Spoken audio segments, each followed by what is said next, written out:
Great, thank you for being here with us. Welcome to Madrid, welcome to Spain and to South Summit. It's great to have you. I think it's the first time you're with us Yes. at South Summit. So I've been thinking about TopTal, and I wonder whether you've been sort of whispering down the ears of the Spanish government, because we just passed here in Spain the digital nomad visa scheme, which basically is part of the Startup Act. And by the way, South Summit was a lobbyist for that at the time. And it means that you can now be in Spain on that visa as a non-EU national for up to 5 years and doing what you guys are facilitating, 100% remote work, probably digital work, and as long as you have foreign, like 80% of foreign clients, it works. Right. And so I think the audience would love to hear from you. What's the backstory of the company and how did it all come about? Well, the company started, in fact, because we realized remote work works over a decade ago. And it worked then, it works now. And companies embrace it, countries, clearly Spain is embracing it. And it's great to see the world starting to really embrace it. It's unfortunate COVID had to compel that, but that was a clear sort of boost where for we're you at. guys, was it not? It was fantastic in effect for remote work and for our business, yes. Right.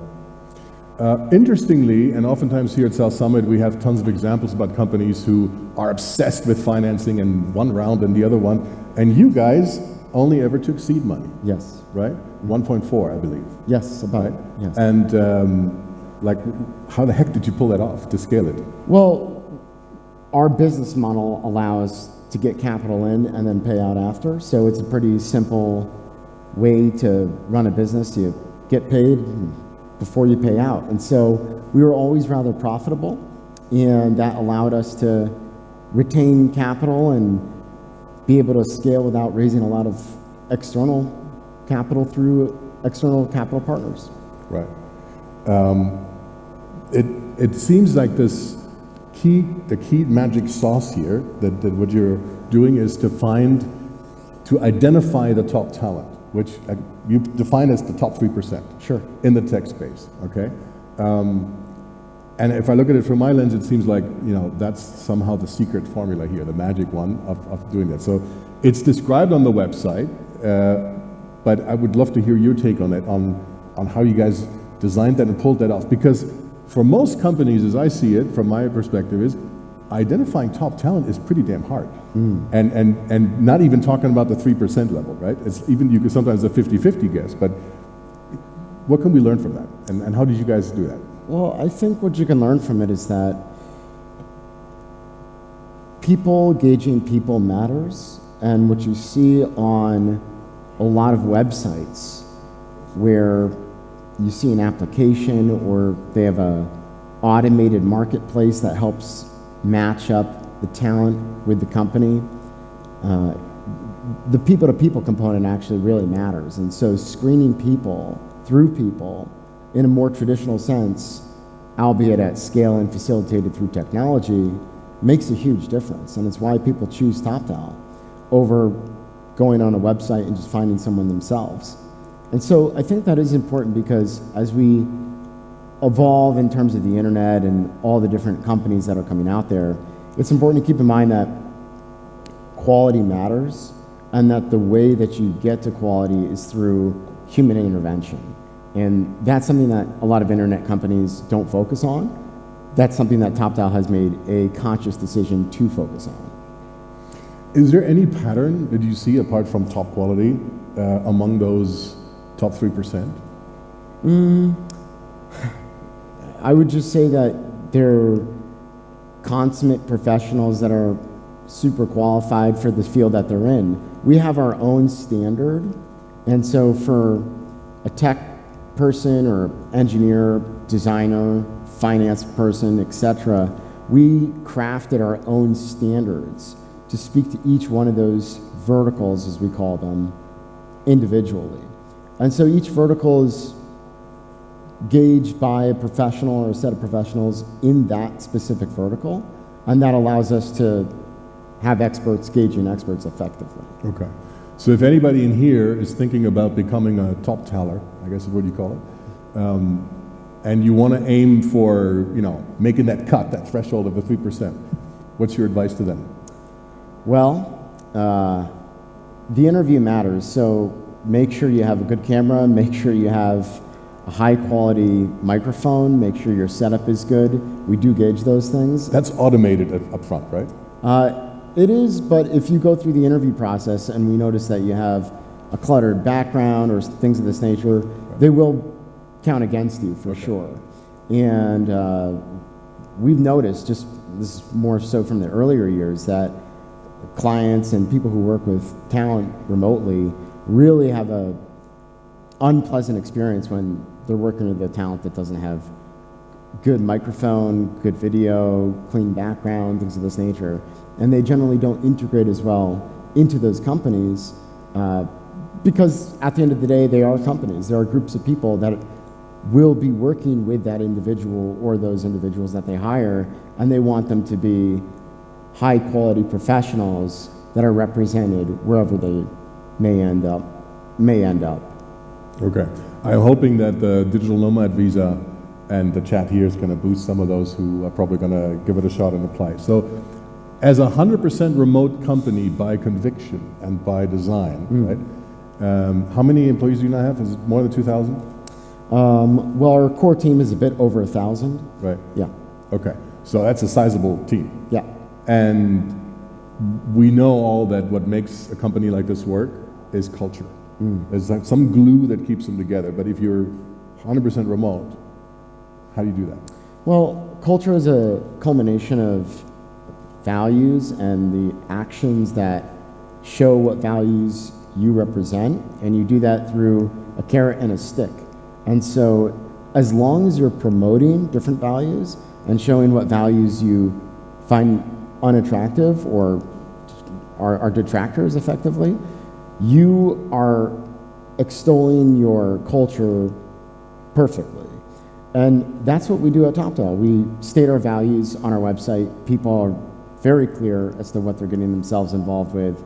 And then we promote folks both internally through communication and through actually career progression in regards to our values, and we highlight those values as to why they were promoted or as to why they're doing good.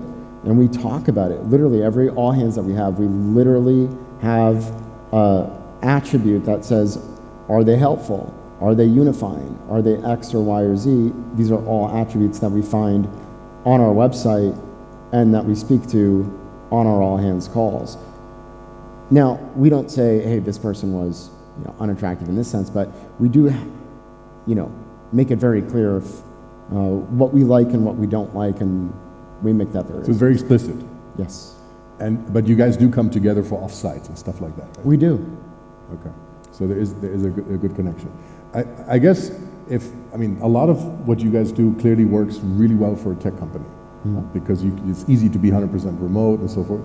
And I'm thinking of all the other companies who could learn a bit or two from you guys. I mean, not just on the selection process, on the culture and so forth.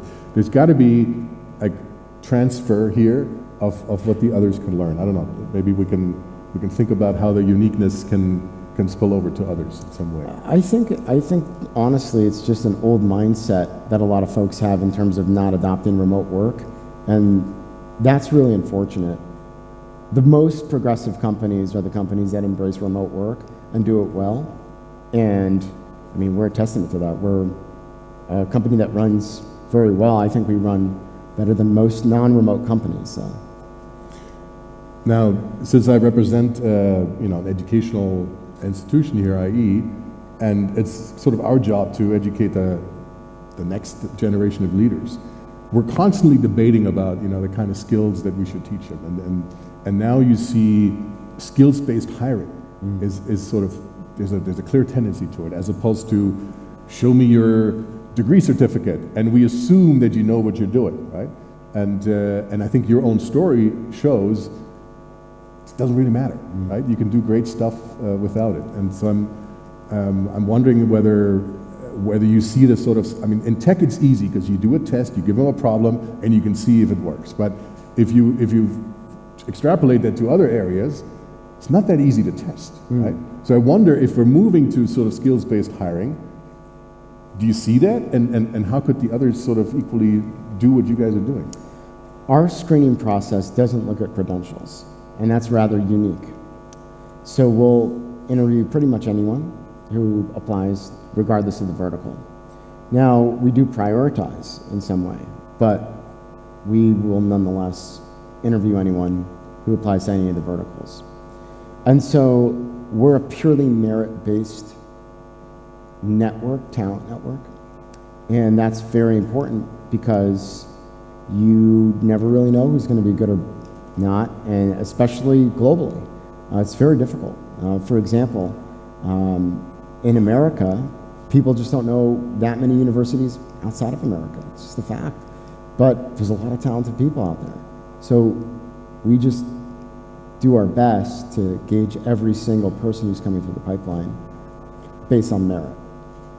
And maybe you've done more for, let's say, access to sort of top value jobs like this by basically, it's like a, democratizing it in a way, right? You can work on a great job gig, but on a tech gig, because you prove you can do the work, you can be sitting anywhere in the world, and you don't have to have gone through the greatest places to sort of, acquire that.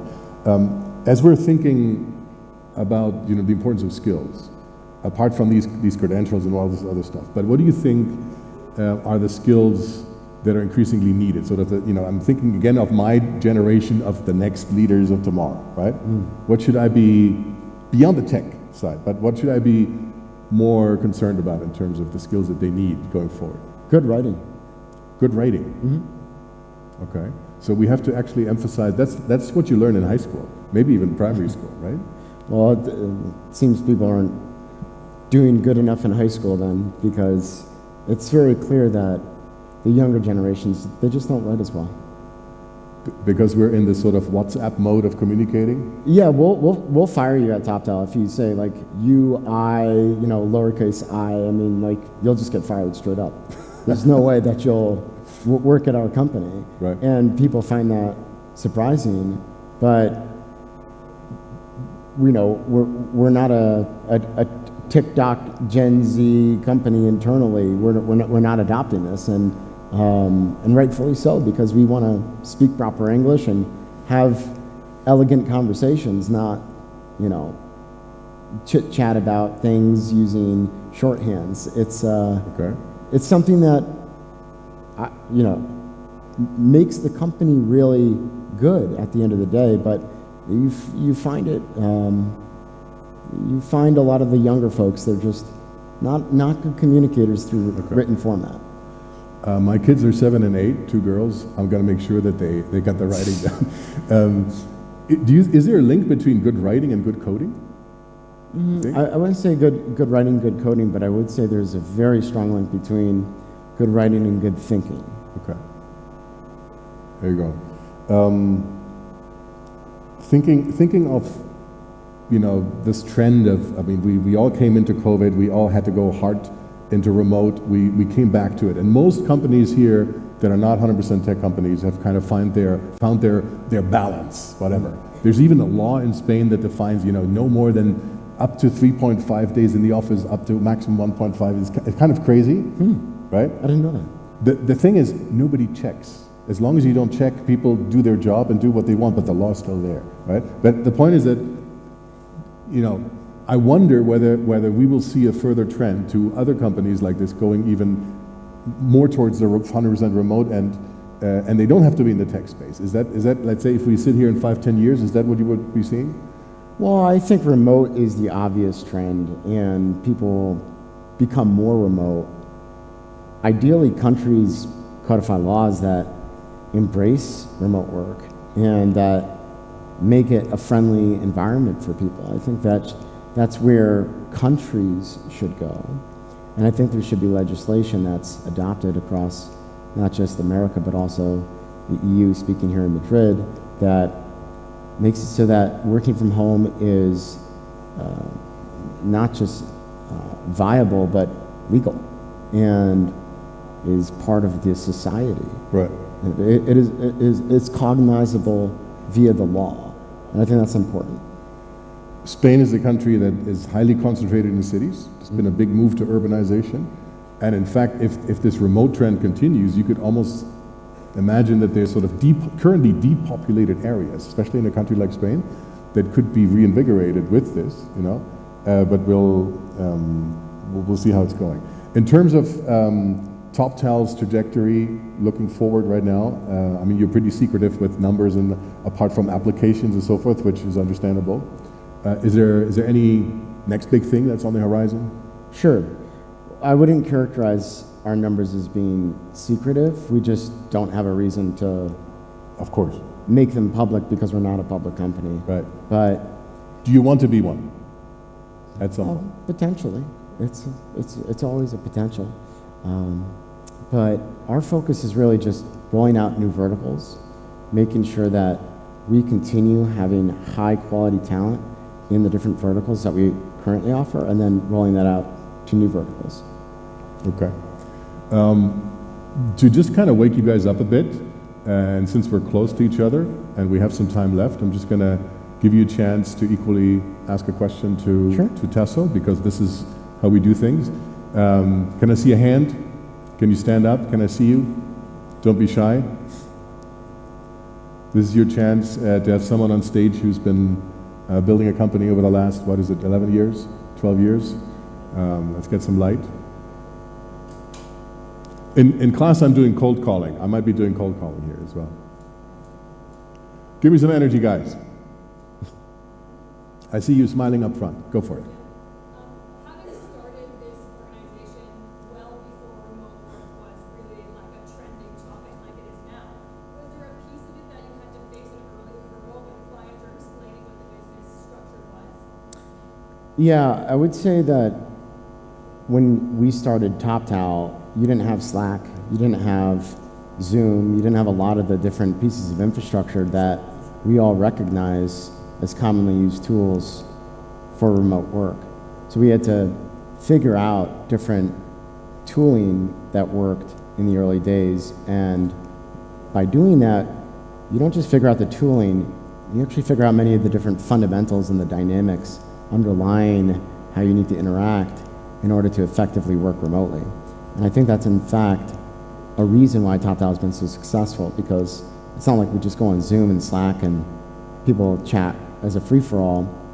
We have structures and dynamics in place as frameworks effectively that constitute how we work and how folks interact with each other. And it's rather sophisticated. And this takes a long time to be able to construct, and we've constructed it over the last, well, more than a decade now. That's nice. Do we have another hand? Right here.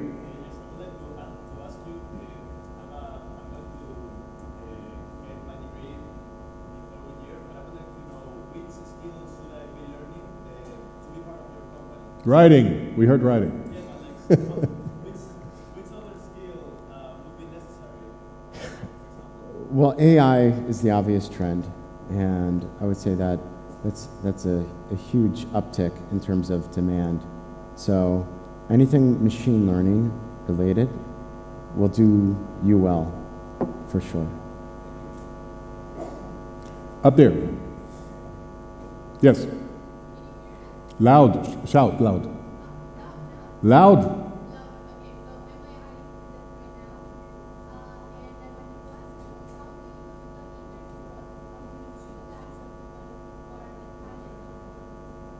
So they go through a multi-step screening process that's a combination of automated and remote interviews. And so we don't do everything fully automated like a lot of companies do it, because we believe that the people aspect is important. And so we, depending on the vertical, will give you a series of tests, but then also interview you on the relevant subject matter that you're applying to the talent network for. And so if it's finance, then we'll gauge you on different elements relating to finance. We even have specializations within different fields of finance, for example, M&A, or is it FP&A, things of this nature. Whereas within tech, we have a specialization for ERP, which is a category unto itself. And that's different than our core developer vertical, which really tests algorithms and things of this nature. And so that gives you a general insight into how we screen folks when they go to apply for our talent network. Can I ask another question, a short one? Short one. Short one. Okay, so I'm working on a similar platform, but it's designed for students. What would be your advice for me to actually get the right students for the right internships? I mean, you have a whole team who's doing the interviews and this kind of choosing for the matching with the companies. What would be your advice for me? Make sure they go to IE University. I'm gonna start there. I'm there, so yeah. Okay, thank you so much. All right, let's give him a big hand. Tasso, thank you so much.